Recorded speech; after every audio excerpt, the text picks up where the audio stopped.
హల్లెలూయా. ఇరువురు కూడా మంచి తలాంతులు ఉన్నవారే. మొదటిగా మన మధ్య ఉన్నటువంటి మన ప్రియులు కేఫా గారు పాడగలరు, ఆయన రచించగలరు. వీళ్ళు రచించి పాడి యూట్యూబ్లో పెట్టేస్తున్నారు. వాళ్ళు ఇన్ని తలాంతులు ఉన్నాయా అనిపించింది నాకు. హల్లెలూయా. దేవుడు మంచి గాత్రాన్ని ఇచ్చాడు. స్వరం ఒక వరం. అది దేవుని కోసం ఉపయోగిస్తే ఎంతో దీవెనకరం. దేవునికే ఉపయోగిస్తున్నారు. మంచిదండి. ఈ సమయంలో మీకు ఇస్తున్నాం. మరి పాట పాడాలి. మరి మీకు మీ ఇష్టం వచ్చినంతసేపు మీ ఇద్దరు షేర్ చేసుకోవాలి వాక్యం.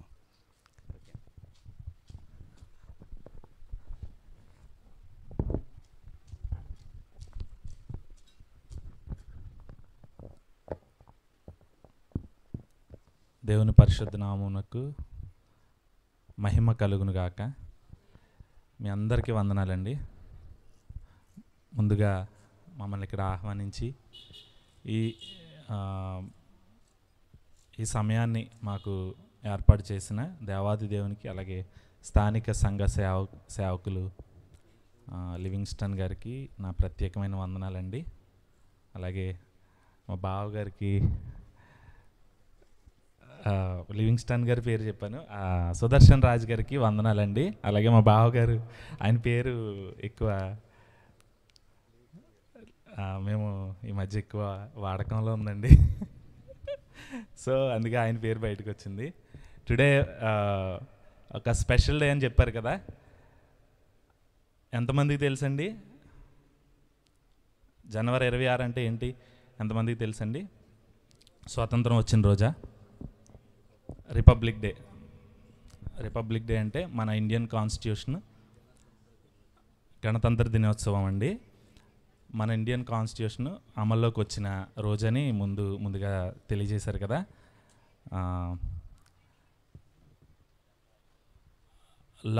లా వాజ్ గివెన్ బై మోజెస్ అని చెప్పి లాయర్లు అందరూ ముందు చదువు అని సేవకులు కూడా మెన్షన్ చేశారు. వన్స్ అపాన్ ఏ టైం నేను ఒక లైవ్ జూమ్ మీటింగ్లో నేను ప్రీచ్ చేస్తుండగా మన భారత రాజ్యాంగము కూడా మన బైబిల్ నుంచే వచ్చిందండి అని చెప్తే ఒక సిస్టర్ ఉన్నారండి. వెంటనే ఆవిడ క్రాస్ చేసి, అదేంటండి అలా చెప్తారు, అంబేద్కర్ కదా రాసింది భారత రాజ్యాంగం అన్నారు. ఎస్, అంబేద్కరే రాశారండి. చిన్నప్పుడు ఒక జోక్ ఉంటుందండి. ఏంటంటే, తాజ్మహల్ని ఎవరు కట్టించారండి అని అడుగుతారు. చిన్నపిల్లలు జోక్ చేసుకునేవారు. బాగా నాలెడ్జ్ ఉన్న వాళ్ళు ఏమంటారంటే, షాజహాన్ కట్టించాడని వెంటనే చెప్తారు. వాళ్ళు వెంటనే ఏమంటారంటే, షాజహాన్ కాదు కట్టింది, తాపీ మేస్త్రీలు కట్టారు అంటారండి. అలాగే ఉంది కదండి. అది లా అనేది దేవుడి నుంచి వచ్చింది. దాని నుంచి ఆయన అక్కడ న్యూయార్క్లో చదువుకున్నారు, నెక్స్ట్ లండన్లో కూడా చదువుకున్నారు. అది కాంట్రవర్షియల్ టాపిక్ కాబట్టి నేను దాన్ని టచ్ చేయను. ఏంటంటే, మన భారత రాజ్యాంగం కూడా రీసెంట్గా ట్రంప్ గెలవగానే కూడా చెప్పారండి, బైబిల్ మీద, వాక్యం మీద ఈ దేశం కట్టబడింది అని చెప్పారండి. అమెరికా అనే దేశం దేవుని యొక్క వాక్యం మీద కట్టబడిందని ఆయన ధైర్యంగా చెప్పారు. సో ఏంటంటే, లా was given by Moses from the lord. దేవుని నుంచి మన రాజ్యాంగం అనేది వచ్చిందని మనం మన దేవుని బట్టి దేవుని స్తుతిద్దాం. ఈరోజు దాన్ని జ్ఞాపకం చేసుకునే దినము కనుక మీకు కొన్ని మాటలు చెప్పడం జరిగింది. నేను ఎక్కువసేపు చెప్పనండి, ఎందుకంటే వెనకాల బైబిల్ కాలేజ్ లెక్చరర్ గారు ఉన్నారు. ఆయన టీచింగ్ మేమందరం ఇక్కడ ఆయన స్టూడెంట్స్ అనమాట. చెల్లి, నేను, చాలామంది ఉన్నారు ఆయన స్టూడెంట్స్. ఆయనకి సమయం ఇవ్వాలని కోరుకుంటున్నాం. మా వైఫ్, నెక్స్ట్ మా వదిన గారు అందరూ కూడా ఆయన స్టూడెంట్సే. ఆయనకి ఎక్కువ సమయం ఇద్దాము. నేను ధ్యానించుతున్నాను కొన్ని రోజుల నుంచి. ఇంట్లో మా నాన్నగారు ప్రభు సన్నిధికి చేరిన తర్వాత ఆ ఘట్టాన్ని నేను దగ్గరగా ఉండి చూసిన తర్వాత, ఇంతేనా మనిషి జీవితం? నిన్నటి వరకు రెస్పాండ్ అయ్యారు. నేను ఆ రోజు ఇక్కడికి వచ్చాను క్రిస్మస్కి వచ్చిన తర్వాత వెళ్ళినప్పుడు ఆయాసపడుతున్నారు. జస్ట్ అంతకంటే పెద్దగా వచ్చినా ఏమీ లేదు, కానీ ఆయాసపడుతున్నారు. ఇంకొక 1.5 అవర్లో ప్రాణం వదిలేశారనమాట. సో అప్పుడు నేను ధ్యానం చేశాను, ఇంతేనా మనిషి జీవితం అని. అప్పటి నుంచి నేను ఆలోచిస్తూ దేవుని వాక్యాన్ని బట్టి నిజమే కదా, మన జీవితం చాలా అల్పమైనదండి. నిన్న చూస్తాము, ఈరోజు మాయమైపోతాం. కాబట్టి ఇక్కడ బ్రతికినంత కాలం కూడా ప్రభు మనకి అప్పగించిన పనిని, అంతేకాకుండా ప్రభువుని ఎదుర్కొనేటప్పుడు సింహపిల్లలు సింహాన్ని ఎదుర్కొనేటప్పుడు పెద్ద భయపడవండి. అదే జింకలు లేకపోతే వేరే జంతువులు అనుకోండి భయపడతాయి. ఏంటంటే వాటికి ఆ యొక్క జీలు ఉండదన్నమాట. ఇప్పుడు ప్రభు యొక్క ఆ లక్షణం ఏంటంటే, ఇప్పుడు దేవుని గురించి చెప్పమంటే మీరు అందరూ కొన్ని విషయాలు చెప్పవచ్చు. హీఈస్ పవర్ఫుల్, హీఈస్ జస్ట్, అంటే ఆయన న్యాయాధిపతి, ఆయన న్యాయం జరిగిస్తారు, ఆయన శక్తివంతుడు, ఆయన జ్ఞాని, జ్ఞానానికి ఆధారం, ఇలాగ కొన్ని పదాలు చెప్తారు కదా. ఇవన్నీ కూడా లోకంలో మనకు కనిపిస్తూనే ఉంటాయి. సొలొమోన్ ఉన్నారు, జ్ఞాని. నిజముగా అన్యాయస్తుడైన న్యాయాధిపతి గురించి బైబిల్లో ఉంటుంది, కానీ న్యాయంగా నడిచే న్యాయాధిపతి లేరా? ఉన్నారు కదండి. సో ఏంటి, దేవుని దగ్గర దొరికేది ఇక్కడ మన భూమి మీద ఎక్కడ, యూనివర్స్లో, మన ప్రపంచంలో ఎక్కడా కనపడని ఒక లక్షణం ఏంటంటే పరిశుద్ధత అన్నమాట. పరిశుద్ధత, నేను పరిశుద్ధుణ్ణి అని చెప్పే మానవుడు ఎవరు కూడా లేరండి. ప్రతి మానవుడు కూడా పాపి అని బైబిల్ చెప్తుందండి. పరిశుద్ధత గురించి మనం ఒక క్రైస్తవులుగా రక్షించబడిన తర్వాత పరిశుద్ధత గురించి అనుదినము, ప్రతిదినము మన పరిశుద్ధత గురించి మనం ధ్యానం చేస్తూనే ఉండాలి.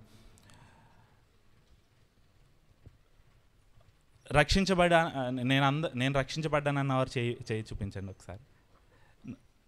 మనం అందరం రక్షించబడ్డాము. ఆయన సన్నిధికి వచ్చి ఉన్నామంటే మనందరం రక్షించబడ్డాం. నాకు పిలుపు ఉందన్న వారు చేయి చూపించండి. ఇప్పుడు చాలా కొద్ది మంది రైస్ చేశారు. మీకు తెలుసా, మనందరికీ పిలుపు ఉందండి. మనందరికీ పిలుపు ఉంది. అది ఏ పిలుపు అంటే, పౌలు గారు రోమపత్రిక రాస్తూ స్టార్టింగ్లోను, కొరింథీ పత్రిక స్టార్టింగ్లోను ఒక మాట సంబోధిస్తారు. ఏంటంటే, మీరందరూ పరిశుద్ధులుగా ఉండటానికి పిలువబడ్డారు అని ఉంటుంది. మన పిలుపు ఏంటంటే పరిశుద్ధముగా ఉండడమే మన పిలుపు. మన పరిశుద్ధతను కాపాడుకోవడమే మొట్టమొదటిగా మన పిలుపు. తర్వాత ఆయన పని చేయడం అనేది, ఆయన పనిలో ప్రత్యేకించబడిన వారు కొంతమంది 5 రకాల పరిచర్యలు ఉన్నాయి, అవి వేరే సబ్జెక్టు. మనందరికీ ఒక పిలుపు ఉంది. ఏంటంటే మనము పరిశుద్ధముగా ఉండడానికి పిలువబడ్డాం. పౌలు గారు అంటారు, మీరు పరిశుద్ధముగా ఉండటానికి పిలువబడ్డారు, పరిశుద్ధులుగా ఉండుటకు పిలువబడిన అని సంబోధిస్తారు. సో ఏంటంటే మనము పరిశుద్ధత లేకుండా, హెబ్రీ పత్రికలో ఉంటుంది కదా, పరిశుద్ధత లేకుండా ఎవడును ప్రభువుని చూడడని ఉంటుంది. మత్తయి సువార్తలో ప్రభు చెప్తారు, హృదయ శుద్ధి గలవారు దేవుని చూస్తారని. మనము అతి సమీపంగా ఉన్నాం ప్రభువుని ఎదుర్కోవడానికి. కాదంటారా? ఎప్పటి నుంచో చెప్తున్నారండి అని అంటారా? కానీ అంజూరపు చెట్టు చిగురించినప్పుడు వసంతకాలము సమీపంగా ఉందని ప్రభు చెప్పారండి. అది ఎప్పుడు అని అడిగినప్పుడు ప్రభు చెప్పిన సూచనలు కొన్ని ఉంటాయి. నోవహు దినంలో ఉన్నట్లుగా ఉంటాయి. పెండ్లికి ఇస్తారు, పెండ్లి చేసుకుంటారు, ఇల్లు కట్టుకుంటారు. వారు ఇప్పుడు మనం బాగా చూసేది ఏంటంటే, ఇల్లు కట్టుకుంటున్నారు, గృహప్రవేశాలు చేస్తున్నారు, పెళ్ళిళ్ళు చేసుకుంటున్నారు, పిల్లల బర్త్డేలు చేస్తున్నారు. నోవహు దినంలో ఉన్నట్లుగా ఉంటుంది అన్నారు. కాదంటారా? ఇప్పుడు అలా లేదంటారా? సో ఏంటంటే ప్రభు చెప్పినట్లు ఇప్పుడు ఉంది. కాబట్టి మనం అందరం ప్రభువుని ఎదుర్కోబోతున్నాం. We are very near. ప్రభు అతి సమీపంగా ఉన్నాడు. కాబట్టి మనము మొట్టమొదటిగా ఆయన ఎదుర్కోవాలంటే ఏం కలిగి ఉండాలండి? పరిశుద్ధత కలిగి ఉండాలి. పరిశుద్ధత అనేది ఏంటంటే అది దేవుని లక్షణం అని మొదటగా చెప్పాను కదా. యెషయా గ్రంథం 6వ అధ్యాయంలో ప్రభువు దర్శనాన్ని చూస్తారండి. ఒకసారి అది చదువుకుందాం మనం అందరం కూడా. యెషయా గ్రంథము 6వ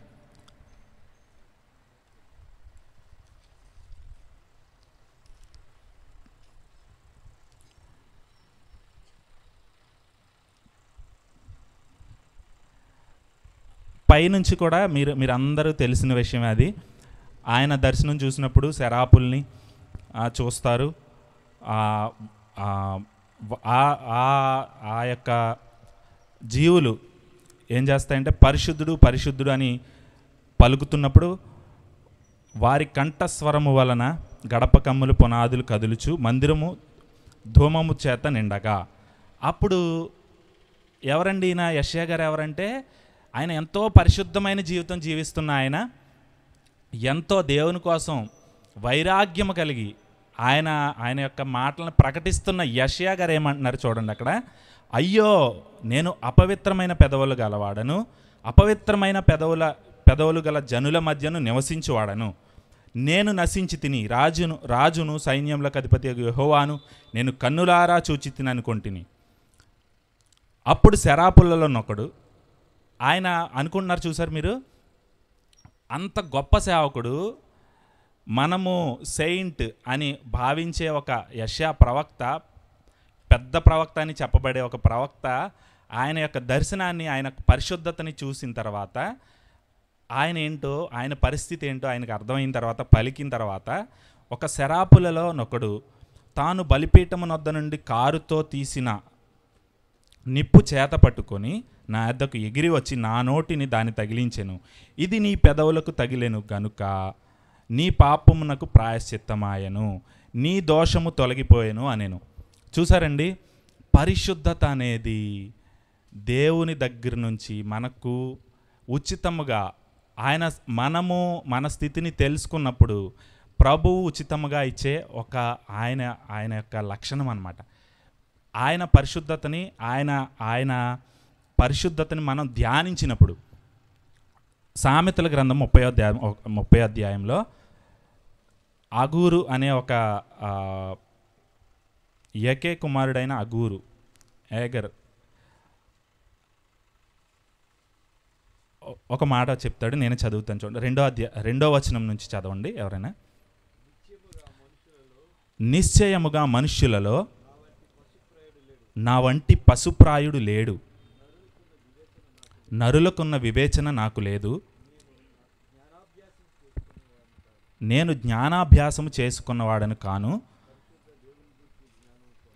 పరిశుద్ధ దేవుని గూర్చి జ్ఞానము పొందలేదు. అదే ఇంగ్లీష్ బైబిల్ ఏమని ఉంటుందంటే, ఒకసారి నేను చదువుతానండి.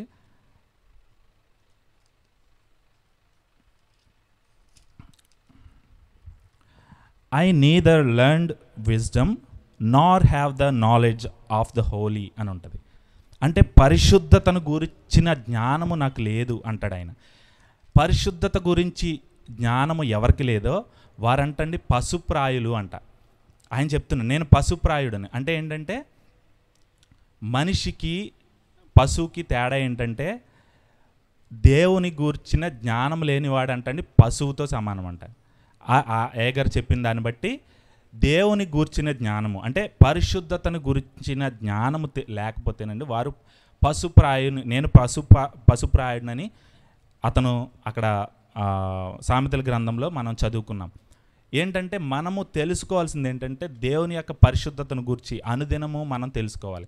యెషయా గారు ఆయన దర్శనంలో ఆయన పరిశుద్ధతను గురించి తెలుసుకున్నప్పుడు, ఇప్పుడు నేనేం తప్పు చేయట్లేదు, లేకపోతే నేను చాలా పరిశుద్ధంగా జీవిస్తున్నాను అనేవారు మొదట ఏం తెలుసుకోవాలంటేనండి దేవుని పరిశుద్ధతను గురించి తెలుసుకోవాలి. ఇక్కడ అదే చెప్తున్నారు, పరిశుద్ధ దేవుని గురించి జ్ఞానము పొందలేదు.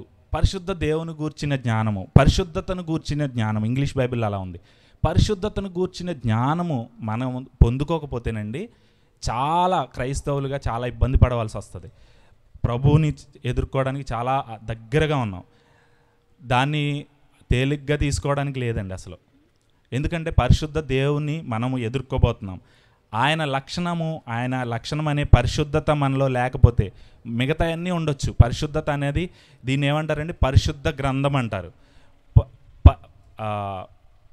పవిత్ర గ్రంథాలు చాలా ఉన్నాయి కానీ పరిశుద్ధ గ్రంథము ఇదొక్కటేనండి. బైబిల్లోనే పరిశుద్ధతను గురించి పరిశుద్ధ దేవుని గురించి బైబిల్లో మాత్రమే చెప్పబడిందండి. ఎందుకంటే పరిశుద్ధత కలిగిన ఏకైక దేవుడు మన దేవుడు అండి. కాబట్టి ఆయన పిల్లలుగా మనము ఆయన ఎదుర్కోబోతున్నాము. ఆయన అతి సమీపంగా ఉన్నాడు. మనము ఆయన పరిశుద్ధతను గురించి ఆయన పౌలు గారు అక్కడ రాస్తే ఏమంటారంటే పరిశుద్ధతను కలిగి ఉండటానికి ప్రయత్నం చేయమంటారు ఆయన. కాబట్టి పరిశుద్ధత విషయంలో అనుదినము మనము లేచింది మొదలు పడుకునే వరకు దేవుని యొక్క పరిశుద్ధతను గూర్చిన జ్ఞానము పొందుకోవడానికి మనము ఇష్టపడాలన్నమాట. పరిశుద్ధతను చీకటి సంబంధం అంటే ఏం చేస్తాడంట, వెలుగులోనికి రావడానికి ఇష్టపడ్డంటండి.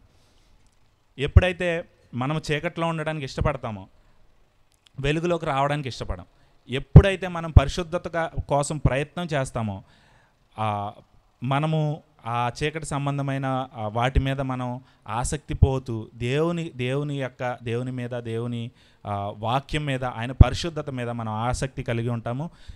ఈ మాటల ద్వారా మిమ్మల్ని అందరినీ బలపరుస్తూ దేవుని యొక్క సంఘముగా మీ అందరినీ కూడా నాకు తెలిసిన కొన్ని విషయాలను మీతో పంచుకోవడం జరిగింది. మనందరం కూడా అటు రీతిగా మనందరము ఆయన ఎత్తబడే సంఘములోను, ఆయన పెండ్లి కుమారుడుగా వచ్చినప్పుడు మనము పెండ్లి కుమార్తెగా ఆయన యొక్క పరిశుద్ధత అనే లక్షణమును యెషయా గారు ఎలా పొందుకున్నారో మనం అందరము పొందుకోవాలని దేవుని సేవకుడిగా మీ అందరి కొరకు నేను ఈ మాటలు తెలియజేయడం జరిగింది. మనందరం కూడా ఆయన పరిశుద్ధతలో పాలివారం అగినట్లు ఆయన యొక్క సంఘములో, ఎత్తబడే సంఘంలో మనందరం ఉండాలని నేను ఆకాంక్షిస్తూ ఈ చిన్న మాటలు ముగిస్తున్నాను. చిన్న ప్రార్థన చేసుకుందామండి. పరిశుద్ధుడైన దేవా, నాయనా, వేల్పులలో నీ వంటి వారెవరు ప్రభు? నాయనా ఇదిగోండి, అనేక మంది దేవుళ్ళని అనిపించుకోవడానికి ఇష్టపడుతున్నారు కానీ ప్రభువా, వారు నాయనా నీ పరిశుద్ధత నాయనా నీ పరిశుద్ధతకి నాయన ఏమాత్రము నాయన దగ్గరికి కూడా రాలేని పరిస్థితిలో ఉంటారు ప్రభువా. నాయన నీ పరిశుద్ధత ఎంతో గొప్పది ప్రభువా. వేల్పులలో నాయన నీ వంటి వారెవరు ప్రభువా? యేసయ్యా, నాయన నీ పరిశుద్ధత మాకు కావాలి నాయన ప్రభువా. నాయన యెషయా గారి కోసం మేము చదువుకోవడం జరిగింది ప్రభువా. నాయనా వారు నాయన నీ యొక్క బలిపీఠం మీద ఉన్న అగ్ని ద్వారా పరిశుద్ధపరచబడ్డారు. అటువంటి నాయన బలిపీఠం మీద ఉన్న అగ్నితో మమ్మల్ని అందరినీ పరిశుద్ధపరచండి ప్రభువా. ప్రభువా, నీ పరిశుద్ధ ఆత్మతో ప్రభువా నీవు ఇచ్చే ఉచితమైన నాయన పరిశుద్ధతను మా అందరికీ దయచేయండి ప్రభువా. దానికోసం నాయన ఇదిగోండి, మేము రక్తము కారునంతగా పాపం ఎదిరించలేదని నాయన నీ వాక్యంలో సెలవిచ్చినట్లుగా ప్రభువా, నాయన మా రక్తము నాయన కారిన ప్రభువా, నాయన మేము మీ పరిశుద్ధత కోసం పోరాడే బిడ్డలుగా మేము అందరం ఉండటానికి కృప చూపించండి ప్రభువా. హల్లెలూయా, హల్లెలూయా, హల్లెలూయా. కొద్దిసేపు మన అందరము పరిశుద్ధాత్ముని హల్లెలూయా, హల్లెలూయా, హల్లెలూయా. యేసయ్యా నీకే వందనాలు ప్రభువా. పరిశుద్ధాత్ముడా మీకే వందనాలు. పరిశుద్ధాత్ముడా మీకే వందనాలు. పరిశుద్ధ దేవా మీకే వందనాలు ప్రభువా. నాయన ఇదిగోండి, మీ మాటలు మేము విన్నాము నాయన. అవి మా హృదయాల్లో ఫలించడానికి కృప చూపించండి దేవా. హల్లెలూయా, హల్లెలూయా, హల్లెలూయా, హల్లెలూయా.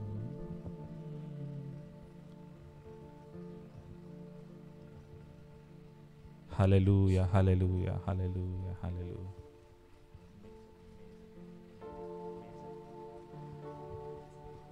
హల్లెలూయా, హల్లెలూయా, హల్లెలూయా.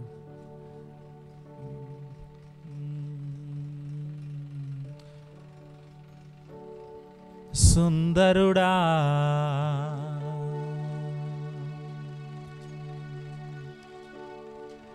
అతిశయుడా మహోన్నతుడా నా ప్రియుడా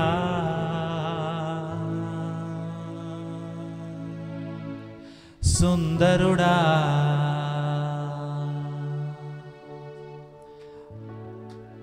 అతిశయుడా మహోన్నతుడా నా ప్రియుడా 10,000లో నీవు అతి సుందరుడవు నా ప్రాణ ప్రియుడవు నీవే. శారోను పుష్పమా, లోయలోని పద్మమా, నిన్ను నేను కనుగొంటిని. సుందరుడా, అతిశయుడా, మహోన్నతుడా, నా ప్రియుడా. సుందరుడా, అతిశయుడా, మహోన్నతుడా, నా ప్రియుడా.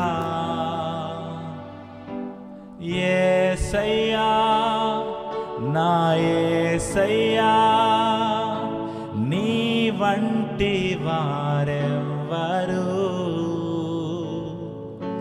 యేసయ్యా, నా యేసయ్యా, నీలాగా లేరెవ్వరు.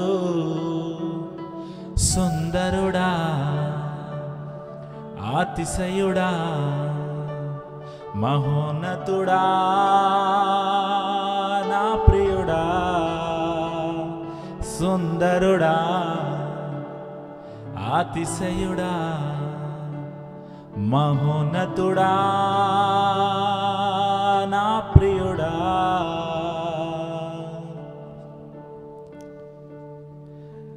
నిన్ను చూడాలని, నీ ప్రేమను పొందాలని నేనాశించుచున్నాను.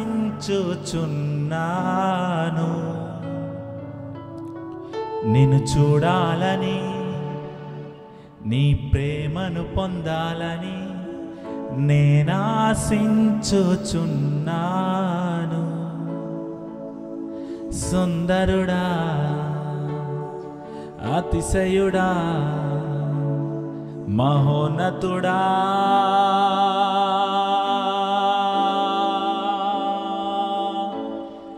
నా ప్రియుడా.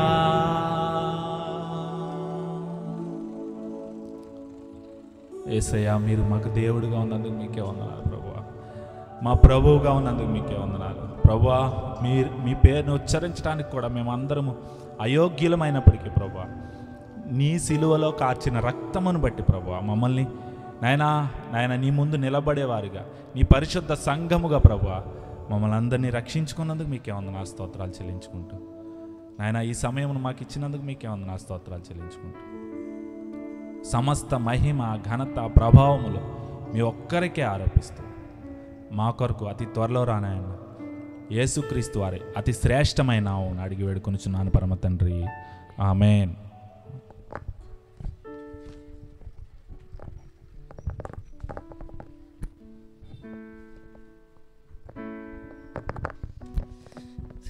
థ్యాంక్ యూ అండి. Praise the lord. Hallelujah, hallelujah. దేవుడు పరిశుద్ధుడు. దేవునికి ఉండే లక్షణాలు, గుణ లక్షణాల్లో ఒకటి ఏంటంటే పరిశుద్ధుడు. యెహోవా ఎన్నటెన్నటికీ పరిశుద్ధతే నీకు అనుకూలం. ఎవరైతే అపవిత్రంగా ఉంటారో వాళ్ళు ప్రతికూలంగా ఉన్నారండి. మనం పవిత్రంగా ఉండాలి, ఆయన లక్షణాలు కలిగి ఉండాలి. మంచిదండి, చక్కని పాట, అలాగే చక్కని మాటలు తెలియచేసిన కేప గారికి వందనాలు.